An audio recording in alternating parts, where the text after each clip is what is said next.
11वां स्कंद 30वां अध्याय।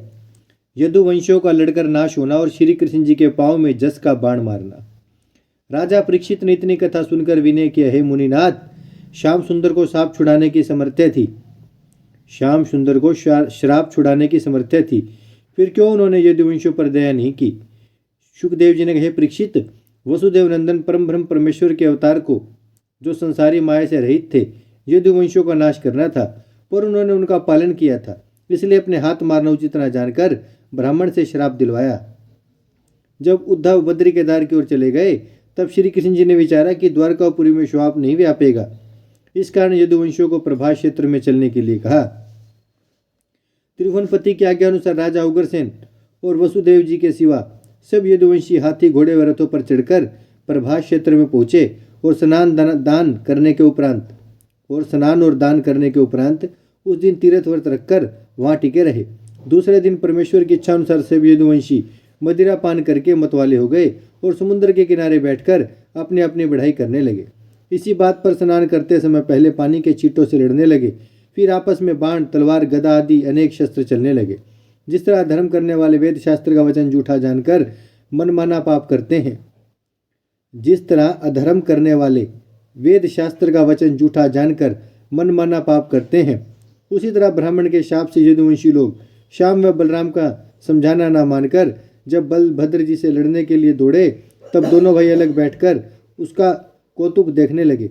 जब लड़ते लड़ते सबके शस्त्र टूट गए और हाथी घोड़े भी मर गए, तब उसी पतली को, जो मूसल के चूर से समुद्र के किनारे जमी थी, उखाड़कर एक दूसरे को मारने लगे। दुर्वासा ऋषिवर के शाप से उस पतली से तलवार का सा घाव होने लगा और सब यदुवंशी मरने लगे।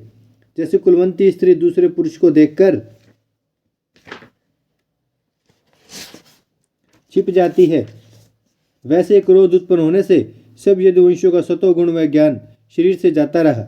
जिस तरह बांस का व नाग लगने से जल जाता है, उसी तरह दुर्बुद्धि उत्पन्न होने से बाप बेटा भाई भाई आपस में लड़कर 56 करोड़ यदुवंशी नष्ट हो गए।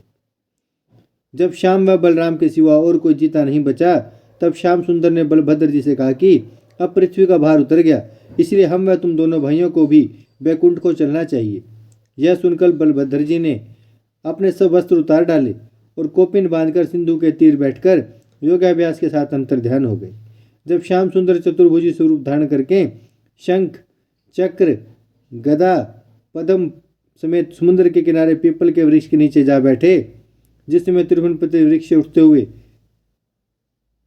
दाहिना पैर अपने बाएं घुटने पर रखकर बैकुंठ जाने की इच्छा करते थे, उसी समय वसुदेव नंदन की इच्छा अनुसार जरा नाम का केवट, जो बाली वानर का अवतार था, धनुष बाण लेकर वहां आ पहुंचा। उसने मुरली मनोहर का पैर दूर से चमकता हुआ देखकर हिरण के धोखे से बाण मारा। वह तीर, जिसमें मछली के पेट से निकले हुए लोहे का फल बना था, त्रिभुवनपति के चरण में लगा। जब वह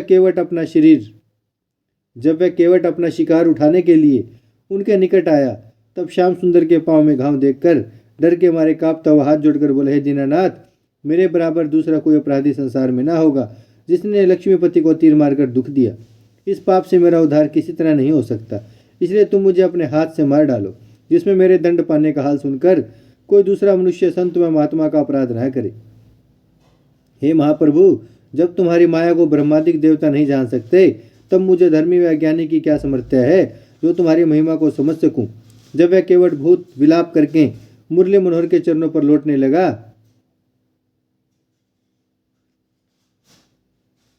तब श्याम सुंदर ने हंसकर कहा कि तू उदास मत हो, मेरी इच्छा अनुसार तुझसे अनजान में यह अपराध हुआ है, जिसमें ब्राह्मण का शाप झूठा ना हो। तू धैर्य रख, तेरे वास्ते बैकुंठ से विमान आता है। यह वचन मुरली मनोहर के मुख से निकलते ही एक विमान वहां आ पहुंचा। त्रिभुवनपति के आज्ञा अनुसार वह केवट दिव्य रूप होकर विमान पर बैठकर बैकुंठ को चला गया। इतनी कथा सुनाकर सुखदेव जी ने कहा, परीक्षित, देखो, जो कोई ऐसे दीन दयालु परमेश्वर की शरण छोड़कर दूसरे का भरोसा रखता है, उसे बड़ा मूर्ख समझना चाहिए। ये लाइन दोबारा सुननी चाहिए। इतनी कथा सुनाकर सुखदेव जी ने कहा, परीक्षित, देखो, जो कोई ऐसे दीन दयालु परमेश्वर की शरण छोड़कर दूसरे का भरोसा रखता है, उसे बड़ा मूर्ख समझना चाहिए। उस केवट के जाने के उपरांत दारुक सारथी ने ढूंढते वहां पहुंचकर जैसे मुरली मनोहर को दंडवत किया, वैसे तिरुवनपति की इच्छानुसार वह रथ घोड़ों समेत उड़कर आकाश में चला गया।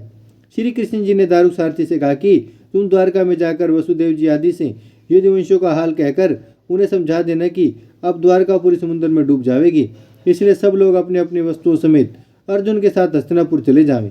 हमारी ओर से अर्जुन से कह देना कि मेरे बैकुंठ जाने का कुछ सोच न करके सब स्त्रियों, बड़ों और लड़कों को अपने संग ले जावे और हमने जो ज्ञान गीता में समझाया है उसी को सच जानकर मेरे चरणों का ध्यान करता रहे। हे दारुक, मेरा भजन व श्रवण करने और अपना धर्म रखने से तेरी भी मुक्ति हो जाएगी। यह वचन सुनकर दारुक सारथी उनसे विदा होकर रोता हुआ पीटता हुआ द्वारका की ओर चला गया। ओम श्री लक्ष्मी नारायण जी नमः। भजमन नारायण नारायण नारायण, श्रीमन नारायण नारायण नारायण, लक्ष्मी नारायण नारायण नारायण, सत्य नारायण नारायण नारायण। भजमन नारायण श्रीमन नारायण, लक्ष्मी नारायण सत्य नारायण, भजमन नारायण नारायण नारायण। भागवत महापुराण की जय, लक्ष्मी नारायण भगवान की जय, गौ माता की जय, गंगा मैया की जय, धरती माता की जय, सचियां जोता वाली माता तेरी सदाई जय। हर हर महादेव, हर हर महादेव।